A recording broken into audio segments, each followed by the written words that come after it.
Aladdin and the Magic Lamp, a tale from Thousand and One Nights. In the capital of an Oriental kingdom lived a young boy called Aladdin. He was poorly dressed, and he spent his days running barefoot through the streets with other rascals. He had lost his father, and it was his mother who had the job of feeding him. She earned money for food by spinning from sunrise to sunset. "One day I'll be old," she often said to him, "and you will have to work to earn your living, so learn a profession." But Aladdin laughed. "A profession? There's plenty of time for that. I'd rather enjoy myself." And he ran outside to find his friends again. Now, one afternoon, when he was playing in the town square, a man approached him. He was a stranger and, although Aladdin didn't know it, a great magician. He said to the boy, "Would you like to become rich?" "Of course," said Aladdin, "but one has to work to earn money, and I prefer to play." The magician smiled. "Work? What a thought!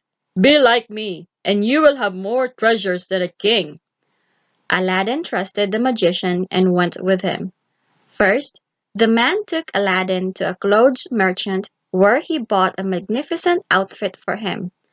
A jacket embroidered with gold thread, a pair of shoes, and a fur hat. In those days, only the rich people wore such clothes.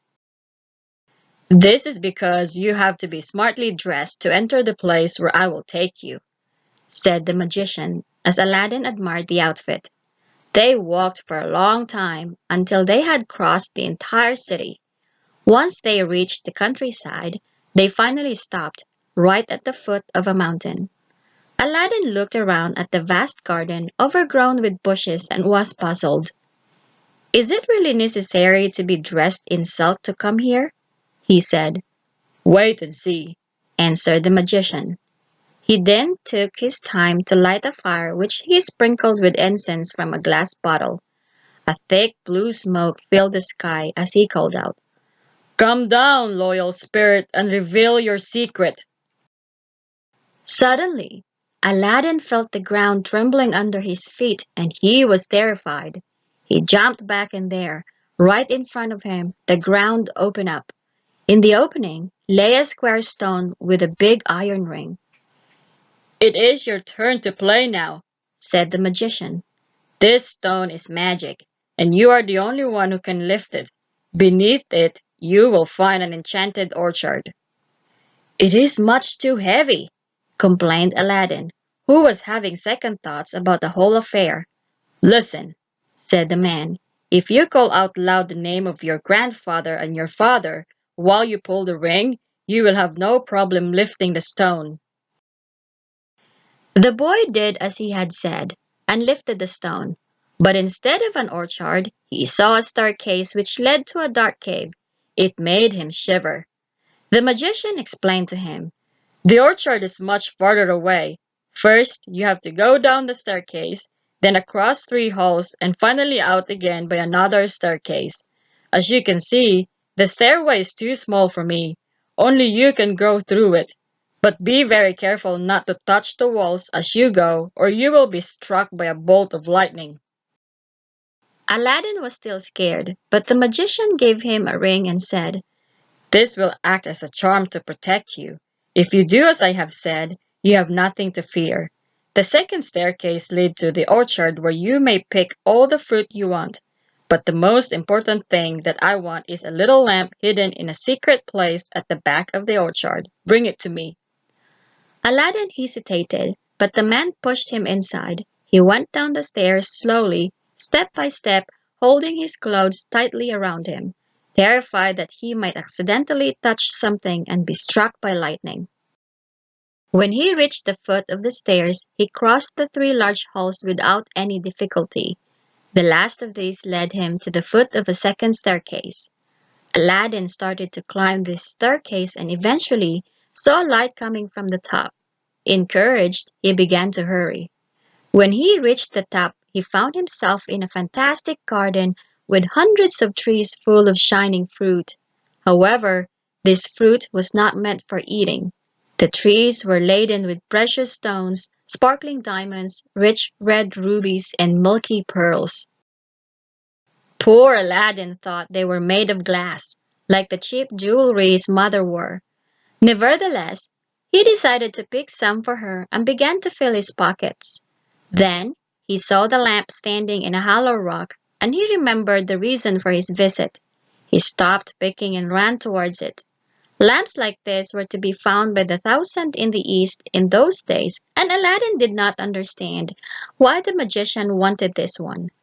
When he made his way back, he found the stranger where he had left him. "Do you have the lamp?" "Perfect," the man cried. Then he held out his hand and said, "Now give it to me. It will be much easier for you to climb the last few narrow steps without the lamp." Aladdin saw the man's eyes light up with such greed and he did not trust him. "No, thank you. I can manage perfectly well," he answered. The magician insisted, but when he saw that Aladdin was not so easily led, he became very annoyed. "How dare you disobey me?" he said angrily. "This will cost you dearly." He poured the rest of the contents of the glass bottle over the fire and uttered some words that made the ground tremble. Before Aladdin could even go one step further, the opening closed. The boy ran as fast as he could back to the stairs that led to the orchard, but that way was closed too. "I have been caught like a rat in a trap," groaned the boy, and collapsed on the stairs in tears. Certain that he was destined to die all alone in this black hole, Aladdin fell asleep. For how long? That was difficult to say, since no daylight came in. When he woke up, he was starving hungry and very cold. He rubbed his hands together to warm them up. As he was doing so, he also rubbed the ring that the magician had given him. It did not take much rubbing before an extraordinary figure suddenly appeared from the ground. With his crooked hands, his long mustache, and his dark eyebrows, he looked very fierce. Nevertheless, he said, "I am the genie of the ring. Your wish is my command. What do you want?" "I want to get out of this place!" exclaimed Aladdin. As soon as he made his wish, it was granted. The genie vanished and the cave opened. Aladdin was delighted and leaped outside as free as a bird. Then, without losing any more time, he rushed home. When his mother saw Aladdin, she cried out with joy, "My child, my darling, I thought you were dead. Where have you been all this time?" Aladdin told her what had happened to him and showed her the lamp, as well as the precious stones. His mother also thought they were made of glass. She did not give them another thought and put them in a box where they lay forgotten. As for the lamp, she decided to sell it. Her starving son had eaten all the food in the house, and with this she could buy some more bread. She took the rag and polished the lamp, but 2 seconds later she dropped it on the floor and stared. A curious figure was standing in front of her, as terrifying as demon. Nevertheless, when he spoke, he sounded very friendly. "I am the genie of the lamp," he said. "Tell me your wishes and they will be granted." But it was Aladdin who spoke first. "We want something to eat." As soon as his wish was made, it was granted. The genie brought bread, 2 bottles of wine, and all sorts of succulent food served on silver plates. There was enough for at least 4 meals. Believe me, that night Aladdin and his mother went to sleep with full stomachs. And now that they knew how to make the genie appear, they were able to ask for everything they wanted. A soft touch with a rag on the lamp of happiness, and 2 minutes later, dinner was ready. Soon they had more plates, forks, and spoons than they knew what to do with, so they decided to sell them. They were made of silver, so they sold them for a good price. At last, Aladdin and his mother had found a way to earn their living without getting tired. The genie and the lamp kept them well for many years. As Aladdin grew up, he lost his lazy attitude and took an interest in learning new things. The rich merchants with whom he did business taught him good manners and the art of distinguishing glass from diamond. At last, he realized that the colorful fruits from the orchards were precious stones, and that he and his mother were, in fact, rich. He was still counting all his wealth and wondering how to spend it when something happened to interrupt his thoughts. Badroulbadour, the eldest daughter of the Sultan and a princess of high rank, passed by his house. Followed by her servants, she went to the bath-house. She was renowned as a great beauty, but with a fan in her hand and a veil over her face, it was impossible to see whether it was true. Aladdin, intrigued by the princess, followed her secretly. When they arrived at the bath-house, Aladdin hid behind a door and stared. When the princess lifted up the veil, the young man saw the most beautiful face he had ever seen. The next second, he had fallen in love with her. He ran home to his mother and told her everything. She thought he had gone mad, especially when he told her that he wanted to marry the princess. "Marry her?" cried the woman. "But her father is a rich sultan, and we, my child, are poor people." "Not any more," replied Aladdin. He went to look for the box in which lay the treasure from the orchard. Taking it to his mother, he ran the jewels through his fingers and said, "They're real. Each diamond is worth more than all the silver plates we have sold. If you go to the palace with such a present, I am certain that you will be admitted." "To the palace?" cried his mother. "But I would never dare to do that. What would I say to the sultan?" "That your son loves the princess and that he wants to marry her," replied Aladdin. "Then you lay the present at his feet. Oh, I beg you, mother, if you don't do it, I think I will die."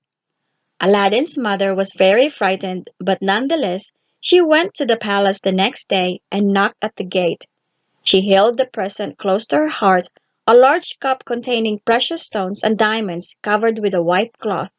She was reassured to see that she was not alone. Many people came to the palace, sometimes from afar, to ask the Sultan for advice or a favor, and this happened almost every day.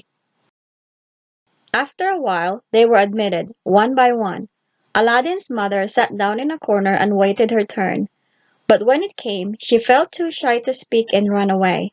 Aladdin groaned when he saw her come back, completely confused and still carrying the gift. She promised him the next day she would go to the Sultan again. Unfortunately, that day the Sultan had gone out hunting and Aladdin's mother found the palace door shut. Her son was so disappointed, he thought he was going to die of a broken heart. The third day, however, his mother did get in to see the Sultan. He received her as he was sitting on his majestic throne. Grandly, he waved her closer and she bent down low to kiss his feet. "What can I do for you, my good woman?" he asked.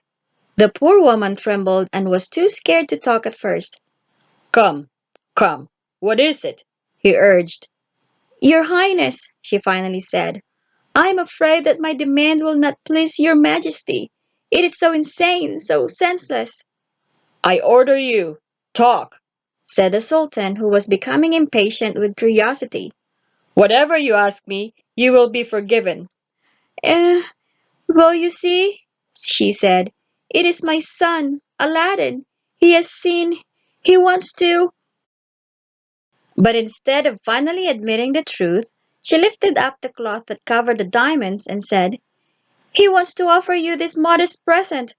The Sultan was startled. He had never seen such wealth. Aladdin's mother took advantage of this and suddenly added, "My son loves your daughter. He is deeply in love with her and wants to marry her." Then she looked down at her feet, sure that the Sultan would be furious and send her away. But not at all. The treasure had such an effect on the Sultan that he said, "Tell your son that my answer is yes." It is not hard to imagine Aladdin's joy that evening when his mother returned home. He was going to marry the Sultan's daughter. But the next morning, he received a message from the Sultan which read, "If young Aladdin wants my daughter's hand in marriage, he will have to bring me 40 bowls filled with precious stones, pearls, and diamonds, carried by 40 servants." "He has changed his mind," said the mother to her son. "I knew this would happen. He has found out that we are really poor. He doesn't want to admit that he broke his promise. So he asks you for things that you can't give.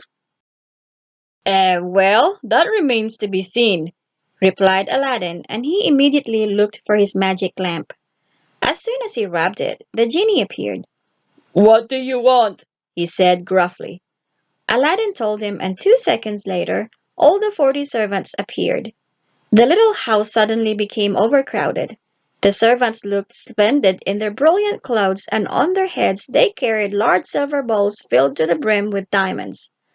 Aladdin commanded them to go to the palace to lay their treasures at the prince's feet. Then he said to his mother, Go with them. You will bring me the Sultan's answer. When she came back from the palace after an hour, the good woman was crying. Aladdin was scared out of his wits, thinking they had failed, but she soon put him right. Don't look so sad, you silly! These are tears of joy, she cried. When the Sultan saw the servants arrive, he did not have a second thought and he cried out, Someone who can offer me so much wealth is worthy to marry the most beautiful princess. I am so proud of you, my son. Aladdin was thrilled. He embraced his mother and danced her around the room. There is one little thing that worries me, she said at last. The Sultan's Grand Vizier alone was not happy. His son also had hoped to marry the princess. You will have to watch this man carefully in the future.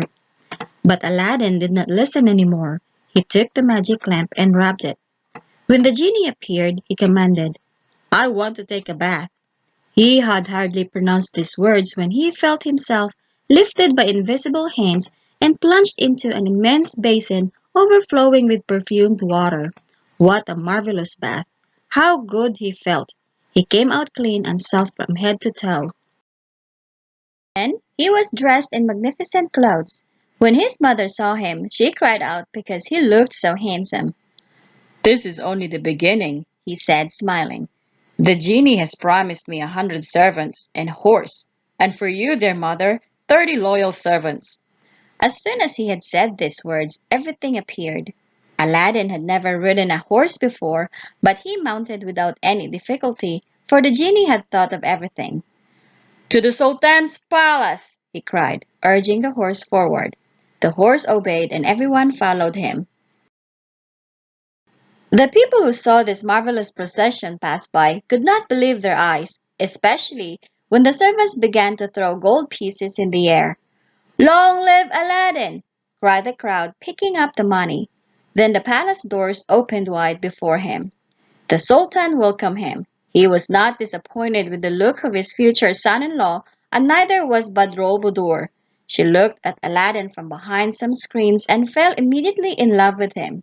She was at the time forbidden to show him her face, according to the Oriental custom in those days. She had to keep it veiled until the day they married. Aladdin talked with her father. Everything went well, and the Sultan invited the young man and his mother to a magnificent feast. Glory to you, Aladdin, He said, raising his glass. you are worthy of my daughter, and I give you her hand in marriage. When do you want the wedding? As soon as I have built a palace beautiful enough for her to live in, Answered the young man. well spoken. Said the Sultan, and he emptied his glass. That evening, at home, Aladdin's mother declared, Explain it to me, my son, because I don't understand. For all this time, you have been dreaming about just one thing, marrying the princess. Now, just as your dream come true, you destroy everything by making a promise you can't keep. Have you gone mad? Not at all. Answered Aladdin, picking up the magic lamp. Before the genie even had time to speak, Aladdin had already made his wish. A palace entirely made of marble, worthy of the princess. It should have walls decorated with diamonds, mosaic flooring, finished with everything of the finest quality, and surrounded by magnificent gardens. The genie listened, not at least surprised. When at last he spoke, it was to ask, And where do you want this palace to be situated? Opposite the Sultan's palace, answered Aladdin. Very well. Said the genie, and with that he vanished. The next morning the genie appeared and said to Aladdin, Your palace is built. Do you want to visit it? The young man was stupefied with the speed, but he nodded and a second later he was transported to the palace. It was exactly as he had commanded, but 10 times larger, 10 times more astonishing and more dazzling. When he went inside, Aladdin noticed that numerous people were already busy: roommaids, cooks, servants, and guards. Everyone made a deep bow when they saw him pass. He could see the Sultan's palace from the front window. It was right across from his, as he had wished, with a long avenue in between. The princess could easily see her father every day, even after she was married. Aladdin was enchanted and thanked the genie warmly. But someone in the Sultan's palace wasn't pleased. Not the princess, of course, neither her nor her father. Indeed, when they woke up, they both applauded at the sight of this miracle. No, the person who complained, protested, raged, and sighed was the Grand Vizier. "That palace isn't real," he exclaimed to the Sultan. "It is a magical trick. No one can build a place in one night." "Magic or not, it's there," replied the Sultan. "Thanks to Aladdin, who is rich and powerful. Whatever you think, he deserves the princess and he will marry her tomorrow." What was said was done. The marriage took place the next morning in the Sultan's palace, and next evening the newlyweds moved into their magnificent palace across the way. And so began a beautiful love story. The couple adored each other more and more every day, and Aladdin's mother, who lived nearby, got along very well with Badrul Budur. Aladdin helped to govern the Sultan's kingdom, and as time passed by, his subjects grew to love him more and more. Every time he went to the mosque or when he went hunting, he distributed gold pieces to the crowd. Everyone in the country spoke highly of his kindness, his generosity, and his talent for keeping law and order. He became so well known beyond the borders, the mountains, and the seas that his name was even mentioned in Africa. There lived someone who knew him very well, but who thought he had been dead for many years, the wicked magician. He remembered the lad as if it were yesterday. If the poor Aladdin was rich now, it must be all thanks to the lamp he had found in the orchard. The magician promised himself to recapture it. By means of magic, he soon arrived in the East. There he swiftly disguised himself as a traveling merchant trading lamps. Then, finding out that Aladdin had gone hunting, he began to prowl around his palace. As he was walking, he shouted, Who wants to exchange an old lamp for a new one? Soon a window in the palace opened and a young servant appeared, waving a lamp. The magician recognized the magic lamp immediately. He was so happy that he left 12 others in exchange for this one. The servant called out many thanks, but the magician was already gone, carrying the lamp with him. As soon as he was out of sight of the palace, he rubbed the lamp. Command, and I obey, Declared the genie when he appeared, for he had no choice. I want to transport Aladdin's palace to Africa as fast as possible, Ordered the magician. with everything inside and all the people that work in it. His wish was granted immediately, and just 2 minutes later, the powerful genie flew off, carrying the magician, the palace, and everything in it with him. You can imagine poor Aladdin's face when he came home from hunting that night to find everything gone. No palace, no gardens, no furniture, no servants, and worst of all, no wife. Frantic with worry, he ran like a madman to the Sultan's palace. Ah, there you are, crook, The Sultan cried. where's my daughter? So the Grand Vizier was right to curse your palace, saying it was just a magical trick. Well, my fine young beggar, you have 45 days to redeem yourself. If my dear Badrul Budur still isn't back by then, you will be taken to the guillotine. Aladdin understood the Sultan's anger and decided that he had better leave. He crossed the entire city, looking everywhere for Badrul Budur, but no one had seen her. When he said that she had disappeared together with the palace, they thought he had gone mad.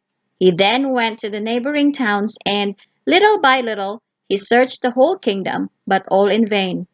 By the 43rd day, he was so tired and so desperate that when he saw a river, he decided to end it all. Just before he searched it, he slipped and fell. Now, all these years, he had been wearing the magic ring and forgotten all about it. When he fell, he rubbed the ring by accident and the genie appeared at once. Here I am. What do you want? It asked. I want to see Badroulbadour again, Cried Aladdin. The genie granted his wish on the spot, but to Aladdin's surprise, the genie took Aladdin with him to Africa. There was his marvelous palace, stood like an immense green oasis in the middle of the desert. He approached the nearest window and knocked on it gently. A few seconds later, the princess herself opened it. She was so happy to see Aladdin again. She told him that she was a prisoner of the cruel magician who wanted to marry her against her will. Aladdin was beside himself with joy to see her again. Nonetheless, he was confused. "Why are you not surprised to see me here?" he asked. "Last night I saw you in a dream," replied Badroulbadour. "Since then I have been waiting for you. Come inside, I have a plan." As soon as Aladdin was safely in the palace, the beautiful girl told him her plan. "At the moment the magician is not here," she said. "As soon as he comes back, you must hide. Tonight I will put a poison in his drink that a servant has brought for me. After that it will be up to you to find us a way home again." That shouldn't be difficult, cried Aladdin. But first, we will have to find a lamp that belongs to me and which must be in the hands of the wicked magician at this very moment. He had hardly said this when a door slammed. "There he is!" whispered Badroulbadour. "Quickly, hide yourself!" Aladdin jumped into a clothes chest and she closed it after him. Time seemed to pass so slowly to the poor boy in his dark hiding place. Many questions went through his head, and he even wondered if Badroulbadour had miscalculated her plan. What if the deadly poison had no effect? What if the magician became suspicious and refused to drink? The more the time went by, the more impatient he became, and the faster his heart began to beat. At last, he heard footsteps and listened carefully. Did they belong to his wife or to the magician? Before he could give it another thought, the chest was opened. It was Badroulbadour, and she smiled at him. "Come and see!" she cried. He leaped out of the chest and walked behind her towards the dining room. There he cried out with relief. The magician lay dead on the floor and the magic lamp stood next to him. "I found it when I went through his pockets," explained the princess. "Now we are saved!" cried Aladdin. Then Aladdin took the lamp and rubbed it. In less than a second, the genie appeared. We want to return to our beautiful country, Cried the happy young man. He had hardly pronounced these words when the palace and the gardens, the servants and the furniture, wife and husband were all taken up by the powerful genie and flown back home. When the Sultan opened the grand palace shutters the next morning, a marvelous sight greeted his astonished eyes. He was beside himself with joy when he saw that Aladdin's palace had returned. He didn't care a bit when the obstinate vizier repeated that it was just a magical trick. The Sultan just hurried off to see his daughter. Later on that day, a great feast was organized to celebrate Badroulbadour's and Aladdin's return, and if, amongst the laughter, one could sometimes hear some deep sighs, no one was surprised. It was only the Grand Vizier. The end. Thank you for watching. Until next time. Bye.